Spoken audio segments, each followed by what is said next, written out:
जब इमाम मेहदी दुनिया की सुपर पावर से लड़ने में व्यस्त होंगे, तो वहीं दूसरी तरफ खुरासान में सीरिया और इराक के बीच किसी इलाके से दज्जाल निकलेगा। दज्जाल पहले से ही इस दुनिया में मौजूद है।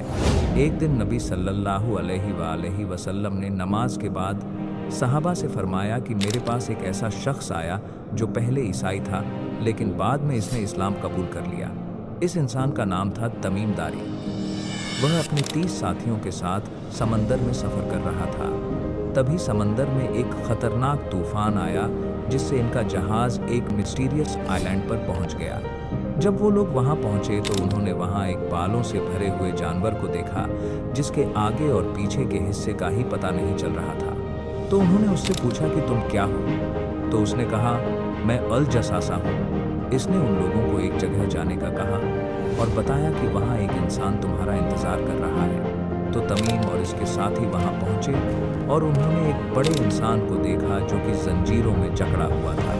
इसके हाथ पांव सब जंजीरों से बंधे हुए थे। इसने तमीम और इसके साथियों से कहा, मुझे बेसान के दरख्तों के बारे में बताओ। तो उन्होंने कहा, वो फलों से भरे हुए हैं। तो इसने कहा, वो बहुत जल्द फल देना छोड़ देंगे।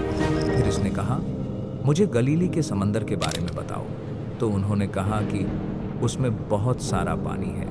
इस पर इसने कहा, बहुत जल्द वो खुश्क हो जाएगा। फिर इसने कहा, मुझे जोघर के चश्मे के बारे में बताओ। तो उन्होंने कहा कि वो तो पानी से भरा हुआ है। तो इसने कहा, वो भी बहुत जल्द खुश्क हो जाएगा। फिर इसने कहा, मुझे उस नबी के बारे में बताओ, उसने क्या किया है?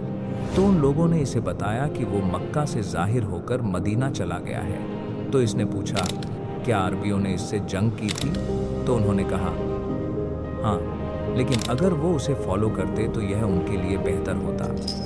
इसके बाद उस इंसान ने इन्हें अपना नाम बताया और कहा, मैं हूँ मसीह और बहुत जल्द मैं निकलूँगा और 40 दिनों में पूरी ज़मीन का सफ़र करूँगा, सिवाय मक्का और मदीना के।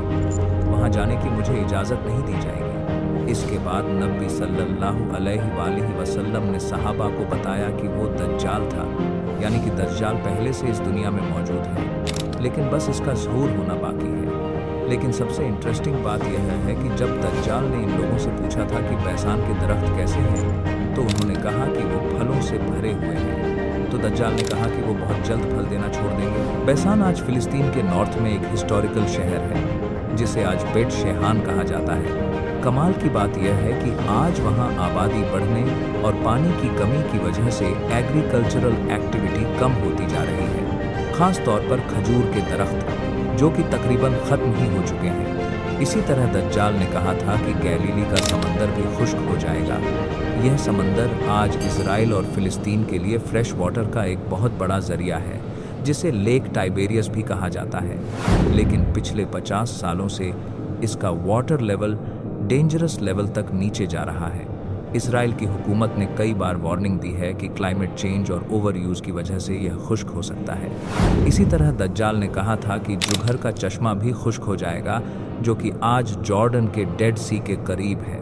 इस इलाके का स्प्रिंग सिस्टम भी क्लाइमेट चेंज और मिसमैनेजमेंट की वजह से कमज़ोर होता जा रहा है और जॉर्डन की वादियों के कई चश्मे पहले ही खुश्क हो चुके हैं और कई वीक हो चुके हैं। तो दज्जाल का आना बहुत करीब है, और यह बात खुद यह यहूदी कहते हैं जो कि इसे अपना मसीहा मानते हैं।